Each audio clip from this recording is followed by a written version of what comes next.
Բաղրամյան պողոտայից ուժով հեռացված ցուցարարները շարունակում են նստացույցը Ազատության հրապարակում։ Բողոքի երթ դեպի տատախազություն պահանջով պատժել այն ոստիկաններին, ովքեր բռնի ուժ են կիրառել ցուցարարների նկատմամբ, երթն իրազեկված է։ Ակտիվիստները գիշերել են Ազատության հրապարակում, փորձել որոշել հետագա ռազմավարությունը։ Դավիթ Սանասարյանն անժամկետ հացադուլի մեջ է։ Արա Բուդաղյանի կալանավորման որոշումը բողոքարկվել է, նրան մեղադրանք է առաջադրվել հրազենի գործադրմամբ սպանության փորձ կատարելու դեպքի կապակցությամբ հարուցված քրեական գործի շրջանակներում։ Ստուգումներ ռուսական ռազմաբազայում անակնկալ ստուգումը նախաձեռնել է Ռուսաստանի զինված ուժերի հարավային ռազմական օկրուգի հանձնաժողովը։ ԵԱՀԿ առաքելությունը Լեռնային Ղարաբաղի եւ Ադրբեջանի զինված ուժերի շփման գծի պլանային դիտարկում է անցկացնելու մարտունու ուղղությամբ։ Ռուսաստանցի գործարար Գերման Ստերլիգովը վաճառել է ունեցվածքը եւ մեկնել Լեռնային Ղարաբաղ սոցցանցի իր էջում, գործարարը տեղադրել է իր կողպված տան լուսանկարը եւ գրություն, որ մի օր կվերադառնա։ Միացյալ Նահանգները ֆինանսական եւ տեխնիկական օգնություն կցուցաբերի Օդեսայում պարեկային ոստիկանության ստեղծման համար, որը կփոխարինի պետավտոտեսչությանը։ Բաղրամյան պողոտայից 3 ուժով հեռացված ցուցարարները այսօր շարունակում են նստացույցը Ազատության հրապարակում, սակայն նրանք չեն բացառում, որ մի քանի օրից շատ հնարավոր է, որ դարձյալ որոշեն անցնել կտրուկ գործողությունների։ Առայժմ նրանք սպասում են հուլիսի 9-ին նախատեսված հանրահավաքին, որի ժամանակ էլ կքննարկեն հետագա քայլերի հաջորդականությունը։ Իսկ մինչ այդ Ազատության հրապարակում հացադուլը շարունակում է նախաձեռնող խմբի անդամներից Դավիթ Սանասարյանը։ Նրան միացել են նաև ցուցարարներից Հովհաննես Կարապետյանը, ով ավելի վաղ նշան փողոքի կարել էր բերանը։ Այսօր առավոտյան ընկերների հորդորով Հովհաննես Կարապետյանը գնացել է հիվանդանոց եւ քանդել է կարերը, որից հետո վերադարձել է Ազատության հրապարակ եւ միացել հացադուլավոր Դավիթ Սանասարյանին։ Նրանք երկուսն էլ հայտարարում են, որ չեն պատրաստվում դադարեցնել հացադուլը մինչեւ հանրահավաքի օրը։ Դրանից հետո եթե քննարկվեց եւ որոշվեց, որ պայքարը նոր թափով վերսկսում են, այդ ժամանակ էլ կդադարեցնեն հացադուլը։ Հիշեցնենք, որ քաղաքացիների պահանջն անփոփոխ է, նրանք պահանջում են չեղարկել էլեկտրաէներգիայի սակագինը բարձրացնելու որոշումը, վերանայել սակագինը նվազեցման միտումով, նաև պատժել խաղաղ ցուցարարների նկատմամբ բռնություն գործադրած ոստիկաններին։ Ոչ Թալանին քաղաքացիական նախաձեռնությունը հայտարարություն է տարածել համաձայն, որի կազմակերպում է բողոքի երթ դեպի գլխավոր դատախազություն, պահանջելով պատժել այն ոստիկաններին, ովքեր հունիսի 23-ին եւ դրան հաջորդող դեպքերի ժամանակ բռնի ուժ են կիրառել էլեկտրաէներգիայի սակագնի թանկացման դեմ պայքարող քաղաքացիների նկատմամբ։ Հայտարարությունում նշվում է, որ երթը տեղի կունենա հուլիսի 14-ին ժամը 18-ին։ Նախաձեռնությունը նաև տեղեկացնում է, որ հավաք երթն իրազեկված է։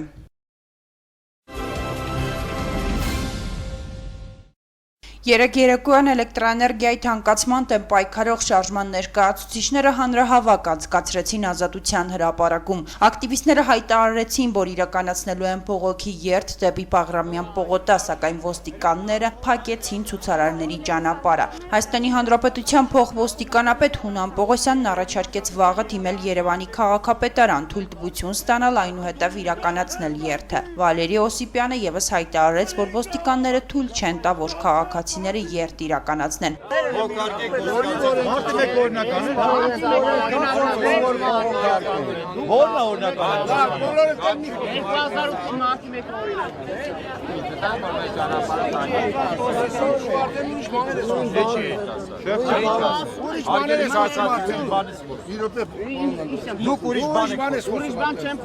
Օրինականությունից եք խոսում։ Բղավում են, որ բոլորը դիմեք այն մարդկանց, ովքեր զբաղվում են այդ հարցով եւ ովքեր իրավասու են։ Օրենք գոյություն չունի, պարոն Օսիպյան, օրենք գոյություն չունի։ Լավ եկեք հուսային պողոտայով գնանք։ Վատ բան ենք ասում։ Գնացեք քաղաքապետարան, ստացեք թույլտվություն, որ երթերը լարեք, հավաքները լարեք։ Ես է պարտավոր ասում, գնա, ինչ ես անում։ Քիչ ես դա։ Դիմել ես, հարց եմ տալ, դիմել ես, չես դիմել, արդյոք չես։ Արդյոք մենք այս երկրի համար ունենք ինչ-որ բաներ արած, ուզում ենք մեր երեխեքը բոլորս արել եք, պետք է էլի կանի։ մենք Բայց այս անենք, մենք ոչ չենք կարող անել։ Մեր իրավունքը չի անցնում։ Հիմա դու ասես հաղապետարան գնացեք, որտեղ չեք տալու թուղթը։ Եկեք չեք տալու թուղթը։ Չեք տալու, մի մարդիկ է բառնոց։ Այդ ընթացքում բերման ենթարկվեց ակտիվիստ Վարդգես Կասպարին։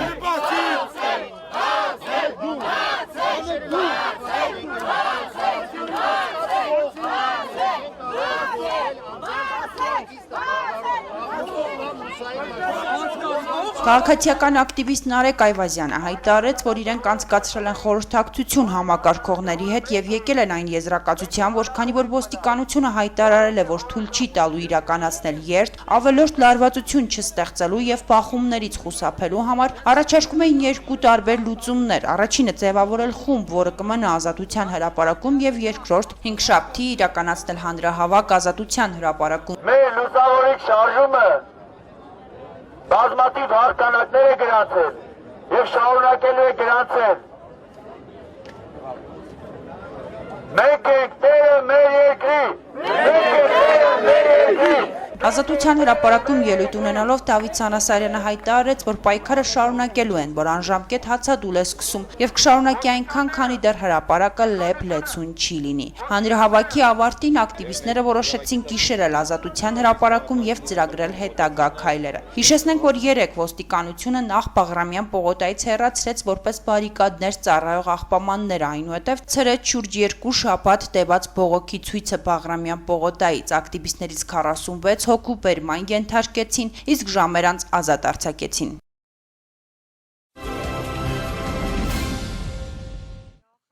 Ռուսաստանի զինված ուժերի հարավային ռազմական օկրուգի հանձնաժողովը Հայաստանում տեղակայված ռուսական ռազմաբազայում անակնկալ ստուգումներ է սկսել։ Հարավային ռազմական օկրուգի լրատվական ծառայության փոխանցմամբ ստուգումներն ընթանում են ռազմաբազայի հրամանատարի տեղակալ գեներալ-լեյտենանտ Իգոր Տուրչենյուկի գլխավորությամբ։ Անակնկալ ստուգումների ընթացքում հանձնաժողովը նաև կուսումնասիրի Էրեբունի օդանավակայանում տեղակայված ռուսական հեշտհապա ավիացիոն ուժերի պատրաստությունը մարտական առաջադրանքների իրականացմանը։ Տագնապով բարձրացված ստորաբաժանումների գործողություններին կհետևի անօդաչու թռչող սարքերի ստորաբաժանումը։ Հանձնաժողովի աշխատանքը հնարավորություն կընձեռի օբյեկտիվ գնահատական տալ ստորաբաժանումների մարտական պատրաստակամությանը, ասված է հաղորդագրությունում։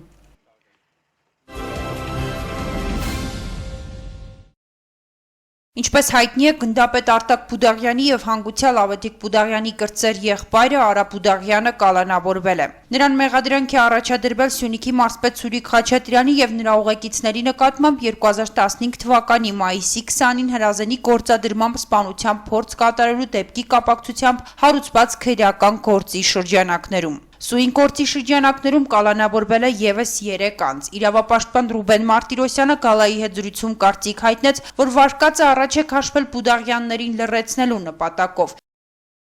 Չի բացառվում, որ կատարվել է նման կեղծ սպանության փորձի իմիտացիա, վերը նշված նպատակներով, որպիսի վերջիններս լռեն, ինչու նույն օպերատիվությամբ ԱԱՑ-ն, դատախազությունը եւ մյուս մարմինները չզբաղվեցին, երբ կրակոցներ արձակվեցին Ավետիք Բուդաղյանի ուղղությամբ եւ վերջինս սպանվեց։ Հիշեցնենք, դա տեղի էր ունեցել Սուրիկ Խաչատրյանին պատկանող Գորիսի առանձնատան դիմաց։ Սուրիկ Խաչատրյանը կարևոր հանցագործ դեմք է Սյունիքի մարզում Սերժ Սարգսյանի համար։ Վերջին 10 տարիների ընթացքում նա է կարգավորում բոլոր հարցերը Սյունիքի մարզում, հատկապես ընտրությունների հետ կապված։ Եվ բացի այդ, Սուրիկ Խաչատրյանը շատ բան գիտի Սերժ Սարգսյանի մասին, իսկ քանի որ Հայաստանում միայն մեկն է հարցեր լուծում, ոչ թե օրենքով, այլ իրեն ճշտով, ուրեմն կարելի է համոզված ասել, որ նրա հրամանով է, որ Բուդաղյանի սպանության գործին ընթացք չտրվեց եւ դրա շարունակությունն է այն, ինչ տեղի է ունենում ներկայումս։ Արա Բուդաղյանի փաստաբան Հայկ Կալումյանը գալայի հետ զրույցում ապօրինի համարեց իր վստահորդի կալանավորումը, նշեց, որ արդեն իսկ բողոքարկվել է կենտրոնի դատարանի որոշումը վերաքննիչ դատարանում։ Ոչ մի փաստ գոյություն չունի, ես պատասխանատու ձևով հայտարարում եմ, որ ոչ մի փաստ գոյություն չունի։ Դատարան ներկայացրել էին փաստաթղթեր ինչ-որ, որոնցից ոչ մեկը Բուդաղյանի հետ կապ չունի ընդհանրապես։ Դատարան ներկայացրել են փորձագետի եզրակացություն մի զենքի վերաբերյալ, որն ընդհանրապես Բուդաղյանի տանը չի գտնվել, այլ մի ուրիշ մարդու տանը գտնված ու ենթադրաբար այդ մարդուն պատկանող զենքի փորձաքննություն։ Դատարանում ըստ փաստաբանի որևէ փաստար կամ ապացույց չի ներկայացվել, որը կհիմնավորի Արա Բուդաղյանի մասնակցությունն այս գործին։ Հայկ Ալումյանի համոզմամբ ամեն ինչ արվում է Բուդաղյանին այս գործումներ քաշելու համար, սակայն դա փաստաբանի պնդմամբ ավելի է խճճելու նախաքննական մարմնին գործի բացահայտման հարցում։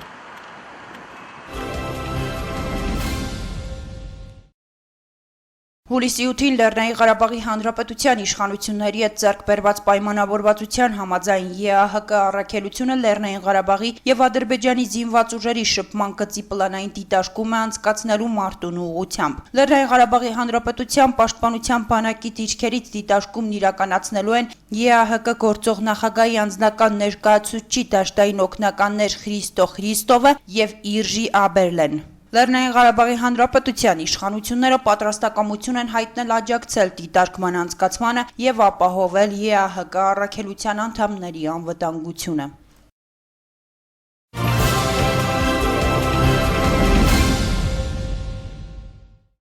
Ռուսաստանցի գործարար Գերման Ստերլիգովը հեռացել է Ռուսաստանից եւ մեկնել Լեռնային Ղարաբաղ, նա վաճառել է իր ունեցվածքը, նախիրը եւ ավտոմեքենաները։ Սոցցանցի իր էջում Գերման Ստերլիգովը տեղադրել է իր կողպված տան լուսանկարը եւ գրություն. «Սա Սլոբոդայի թարմ լուսանկարն է՝ ի ուրախություն Ռուսաստանի թշնամիների։ Դեռ վաղ եք ուրախանում, կգա օրը եւ մենք կվերադառնանք։ Փառք Հիսուս Քրիստոսին, Գերման Ստերլիգով եւ որդիներ»։ Նրա օգնականը Պոլինա Սիրոտան հաստատել է, որ Ստերլիգովն ընտանիքի անդամների հետ մեկնել է Լեռնային Ղարաբաղ, իսկ թե երբ կվերադառնա հայտնի չէ։ Գերման Ստերլիգովի փաստաբան Արթուր Հայրապետովը հայտնել է, որ գործարարի հետ անընդհատ կապ է պահպանում։ Փաստաբանը պնդել է, որ գործարարը դեռ կվերադառնա, քանի որ չի վաճառել մերձմոսկովյան Սլոբոդայի իր հողատարածքը եւ ցիերին։ Ստերլիգովը հայտնի էքսցենտրիկ գործարար է, հայտնի է որպես նաեւ Ռուսաստանի առաջին ապրանքային բորսայի հիմնադիր եւ հասարակական մի շարք նախագծերի նախաձեռնող։ Վերջին տարիներին նա ապրում էր գյուղում, զբաղվում իր տնտեսությամբ։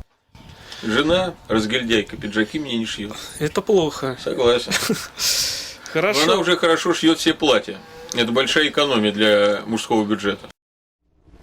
Միացյալ Նահանգների Կալիֆոռնիա նահանգի ոստիկաններն աջակցություն կցուցաբերեն Օդեսայի նոր ոստիկանությանը, որը կազմավորման փուլում է։ Այս մասին հայտնել է Օդեսայի նահանգապետ Միխայել Սահակաշվիլին Ուկրաինայում ԱՄՆ դեսպան Ջեֆրի Փայեթի հետ հանդիպումից հետո։ Բացի այդ, Միացյալ Նահանգների կառավարությունը միջոցներ կհատկացնի Օդեսայի նահանգապետի նոր թիմի աշխատավարձի վճարման համար։ Ինչպես նշված է դեսպանատան կայքում տեղադրված հայտարարության մեջ, Միացյալ Նահանգները ֆինանսական եւ տեխնիկական օգնություն կցուցաբերի Օդեսայում պարեկային ոստիկանության ստեղծման համար, որը կփոխարինի պետավտոտեսչությանը։ Սպասվում է, որ շուտով Կալիֆոռնիայի իրավապահները կժամանեն Ուկրաինա։ Օդեսայում, Կիևում, Խարկովում, Լվովում եւ Ուկրաինայի այլ քաղաքներում պարեկային ոստիկանական ծառայություն հիմնելու նպատակով հատկացված ֆինանսական աջակցության չափը կլինի $15 միլիոն։ Նշենք, որ Ուկրաինայի ներքին գործերի նախարար Արսեն Ավակովը հայտնել է, որ Կիևից հետո նոր պարեկային ոստիկանությունը օգոստոսին կհայտնվի Օդեսայում եւ Լվովում, այնուհետ երկրի մյուս շրջաններում։ Ի դեպ, Ավակովի հրամանով աշխատանքից ազատվել է Նիկոլաևսկայա շրջանի պետավտոտեսչության ամբողջ անձնակազմը։